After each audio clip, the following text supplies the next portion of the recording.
हमारी संस्कृति, हमारे संस्कार सदा रहें हमारे साथ। सब्सक्राइब करें तिलक। प्रार्थना की खुशबू, साइकिल प्योर अगरबत्ती। हमने भारतवर्ष के अधिक से अधिक राजाओं को तो अपने पक्ष में कर लिया है, परंतु अब भी एक शक्तिशाली राजा शेष है जिसकी सेना पल भर में युद्ध का पांसा पलट सकती है। मैं द्वारकाधीश श्री कृष्ण की बात कर रहा हूं।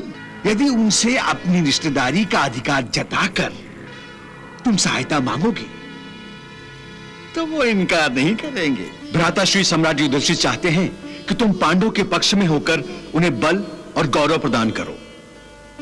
तुम हमारे पक्ष में युद्ध करो। हे वासुदेव, मैं भी आपसे सहायता मांगने आया हूं कि आप कौरवों की ओर से युद्ध में भाग ले।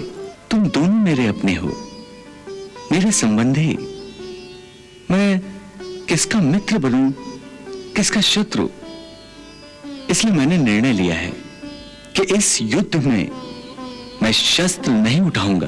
मैं पांडवों के विरुद्ध युद्ध करके उनका बल क्षीण कर दूंगा। मैं प्रतिदिन उनके 10,000 सैनिकों का वध करूंगा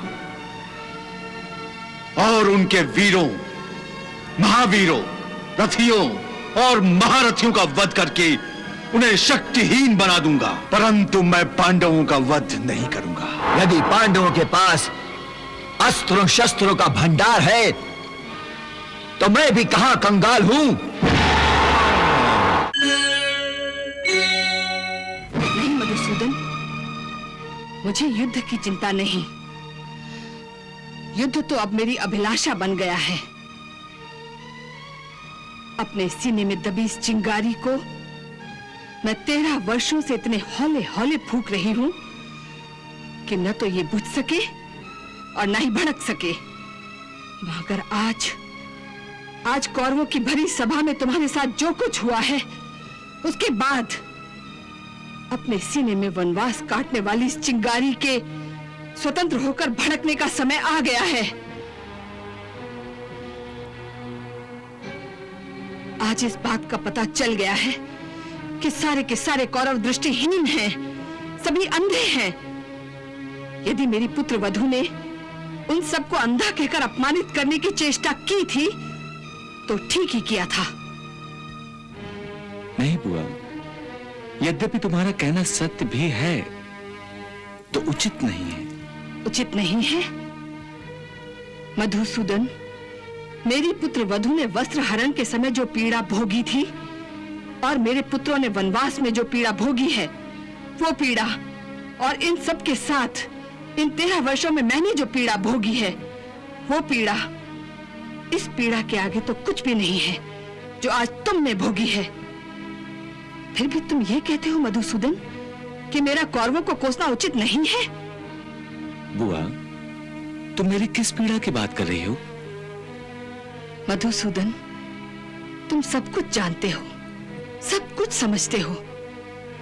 क्या तुम्हारे छुपाने से मेरे पीड़ित मन से यह बात छुप सकती है कि आज तुमने शांति के प्रयास के लिए एड़ी चोटी का जोर लगा दिया, लेकिन वो हठ धर्मी और नासमझ लोग नहीं माने और तुम्हें बंदी बनाने की चेष्टा की, यहां तक कि तुम्हें अपना दिव्य और भव्य रूप दिखाने पर विवश कर दिया।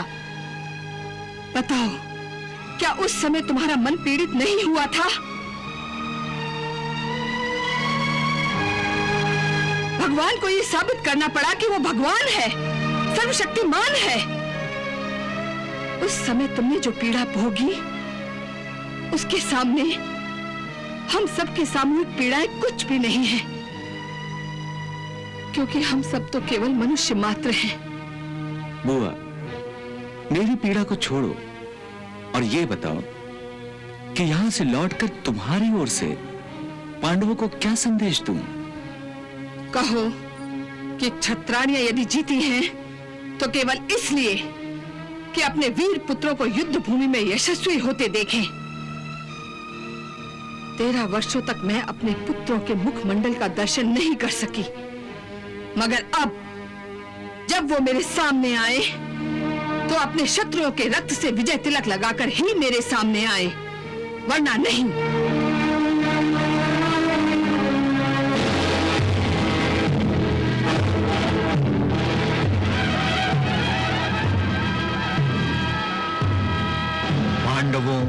और श्री कृष्ण की ओर से शांति का अंतिम प्रयास भी विफल होने के बाद कौरवों ने हस्तिनापुर में तो पांडवों ने विराट नगरी में युद्ध की तैयारियां शुरू कर दी।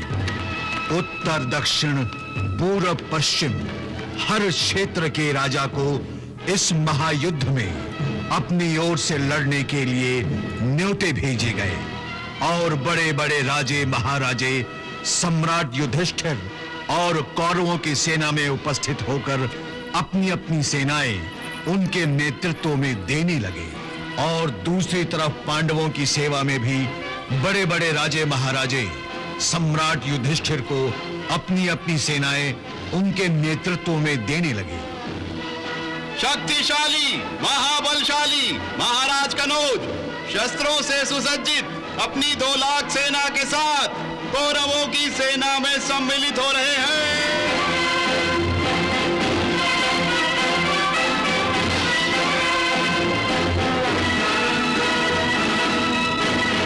तोमर नरेश महाराज कंबोज अपने विशाल सैनिकों के दल बल के साथ पांडवों की सेना में सम्मिलित हो रहे हैं।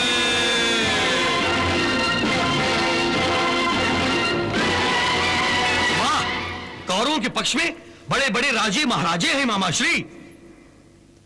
हमने छल से काम लेकर बहुत से राजाओं को अपने साथ कर लिया है जो पांडवों को साथ देने वाले थे मामाश्री, यहां तक कि पांडवों के सगे मामा अर्थात महाराज शल्य को भी हमारे साथ कर लिया है। अब हम पांडवों से कहीं अधिक शक्तिशाली हो गए हैं। हमारी विशाल सेना है, अस्त्र शस्त्रों का भंडार है।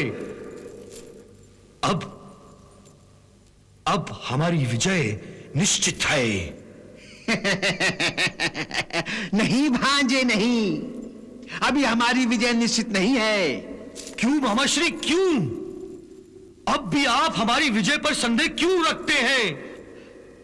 एक ही संदेह है भांजे, वो ये कि हमने भारतवर्ष के अधिक से अधिक राजाओं को तो अपने पक्ष में कर लिया है, परंतु अब भी एक शक्तिशाली राजा शेष है जिसकी सेना पल भर में युद्ध का पांसा पलट सकती है और हम जीती हुई बाजी हार सकते हैं। आप किस राजा की बात कर रहे हैं मामाश्री?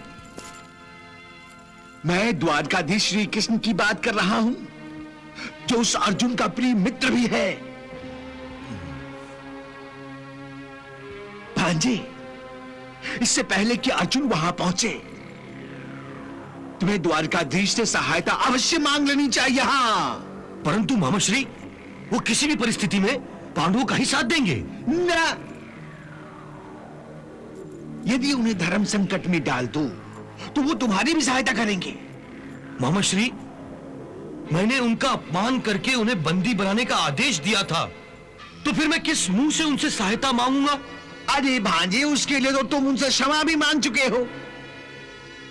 सुनो, यदि उनसे अपनी रिश्तेदारी का अधिकार जताकर तुम सहायता मांगोगे तो वो इनकार नहीं करेंगे। उनका कोमल हृदय अवश्य पिघलेगा भांजे, अवश्य। हाँ, देख लिया प्रभु, मामा शकुनी ने कैसी कुटिल चाल चली है। इस बार तो वो आपको भी धर्म संकट में डालने का प्रयास कर रहे हैं। देवी, जुआ खेलने वाले मनुष्य की प्रवृत्ति छल कपट से इतनी दूषित हो जाती है कि वो अपने जीवन के हर पल हर क्षण छल और कपट के सहारे कुटिल चालें ही चलता रहता है। परंतु इस चाल का उत्तर अब आप क्या देंगे? एक तरफ तो मामा शकुनी ने दुर्योधन को महासंग्राम के लिए आपसे सहायता मांगने के लिए पट्टी पढ़ाकर भेजा है, तो दूसरी ओर अर्जुन आपका सखा और भक्त होने के नाते आपसे मदद मांगने आ रहा है। दोनों का आप पर अधिकार है। हाँ देवी, देखने में तो यह समस्या बड़ी गंभीर दिखाई देती है कि मैं किसे हाँ कहूं और किसे ना। परंतु ना ही मैं अपने सखा और भक्त अर्जुन को निराश कर सकता हूं और ना ही दुर्योधन को उसके अधिकार से वंचित रख सकता हूं। शकुनी के कहने पर दुर्योधन द्वारिका पहुंचा और कृष्ण के कक्ष में आया। द्वारिकाधीश सो रहे थे। उन्हें सोता देख दुर्योधन उनके सिरहाने बैठ गया और उनके जागने की प्रतीक्षा करने लगा। इतने में ही अर्जुन भी कृष्ण के कक्ष में पहुंचा और द्वारिकाधीश को प्रणाम कर उनके पैरों के समीप बैठ गया।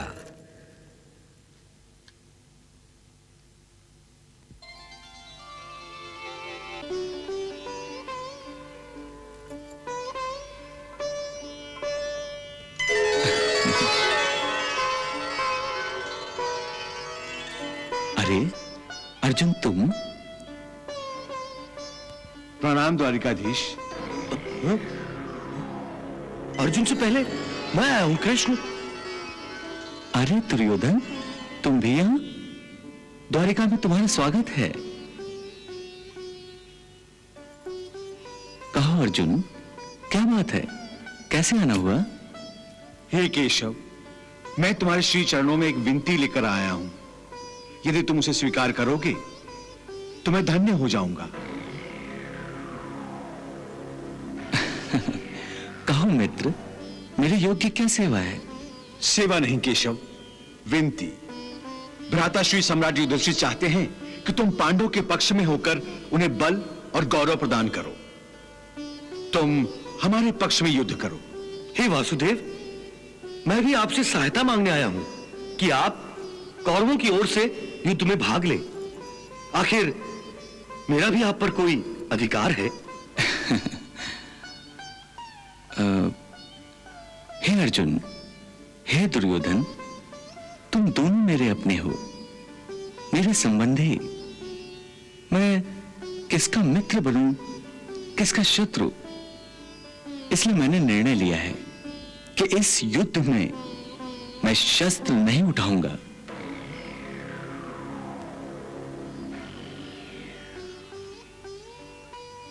परंतु तुम दोनों मुझसे सहायता मांगने आए हो, इसलिए सुनो। एक ओर होगी मेरी चतुरंगिणी सेना जो युद्ध के लिए तैयार है, और दूसरी ओर मैं कृष्ण जो युद्ध में शस्त्र नहीं उठाएगा। अब तुम दोनों इसमें से किसी एक को अपने अपने पक्ष में चुन लो। अर्जुन से पहले मैं आया हूं वासुदेव, इसलिए पहले मैं ही मांगूंगा। परंतु हे दुर्योधन, मेरी दृष्टि पहले अर्जुन पर ही पड़ी थी, इसलिए पहला अवसर अर्जुन को ही दिया जाएगा।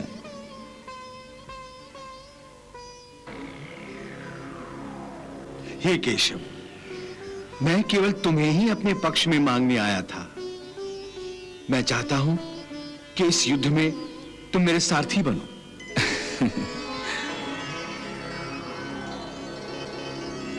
और दुर्योधन, तुम? मैं आपकी चतुरांगिनी सेना मांगता हूं। तथास्तु।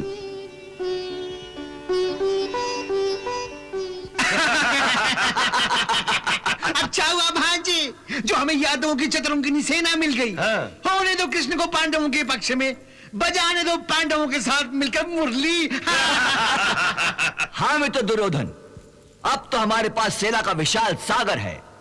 अस्त्र शस्त्र से सुसज्जित सेना की हमें तो कोई कमी नहीं रही। परंतु ऐसी अक्षोहिणी सेना के लिए हमें एक परम प्रतापी सेनापति की आवश्यकता है। कौरवों की सेना के सेनापति तो पितामह ही होंगे मित्र कर्ण।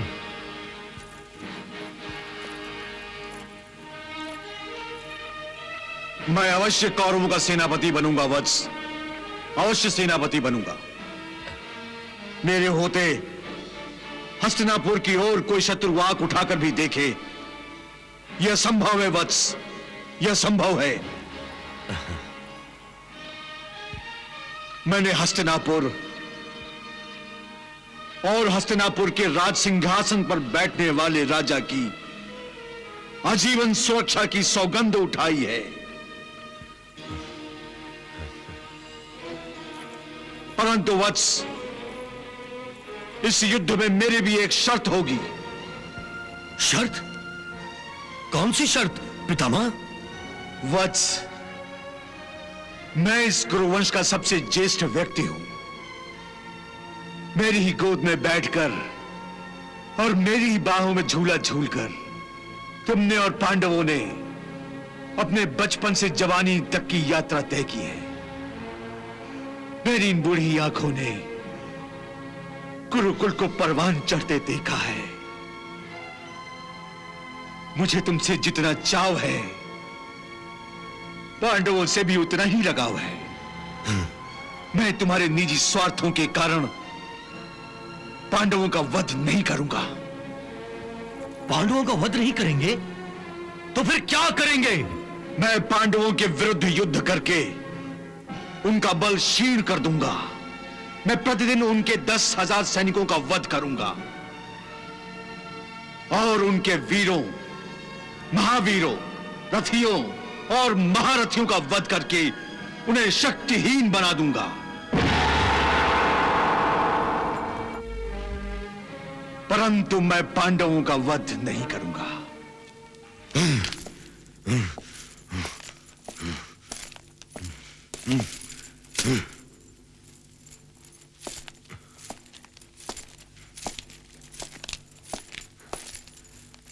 मामाश्री, यदि पितामह की भांति सभी एक एक करके पांडवों के वध के विरोधी हो जाएं, तो युद्ध भूमि पर 5 पांडवों के विरुद्ध 5 कौरव भी नहीं रहेंगे।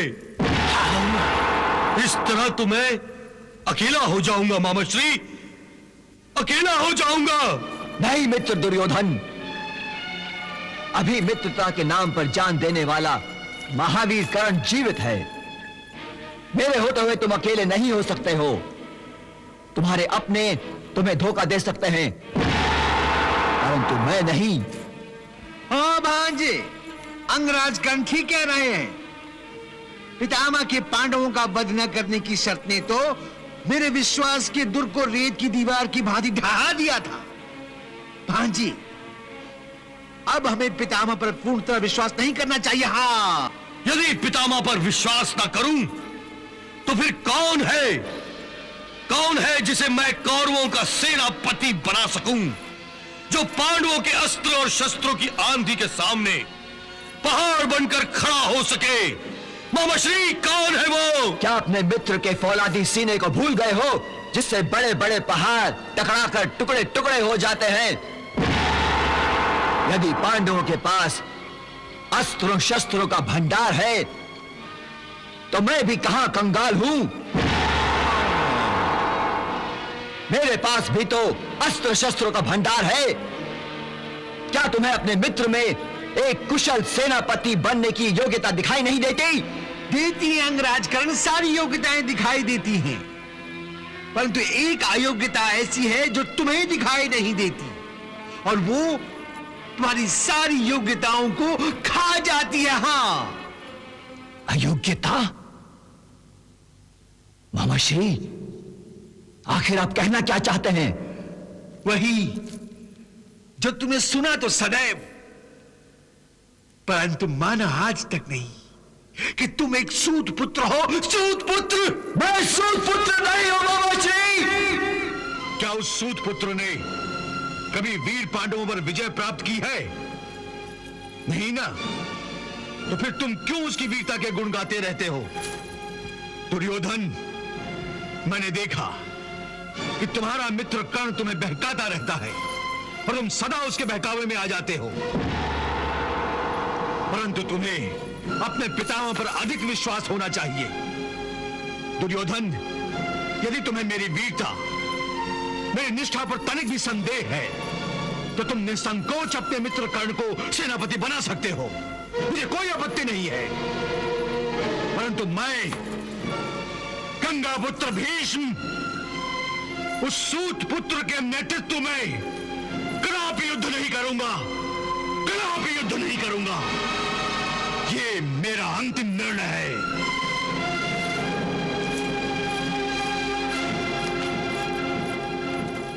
पितामह जानते हैं कि उनकी हट चलेगी, इसीलिए उन्होंने मेरे नेतृत्व में युद्ध करने से इनकार कर दिया। अब तुम भी मेरा अंतिम निर्णय सुन लो कि जब तक पितामह युद्ध में सेनापति बने रहेंगे, तब तक मैं उनके नेतृत्व में युद्ध नहीं करूंगा। यदि वो गंगा पुत्र हैं, तो मैं भी सूर्य पुत्र हूं।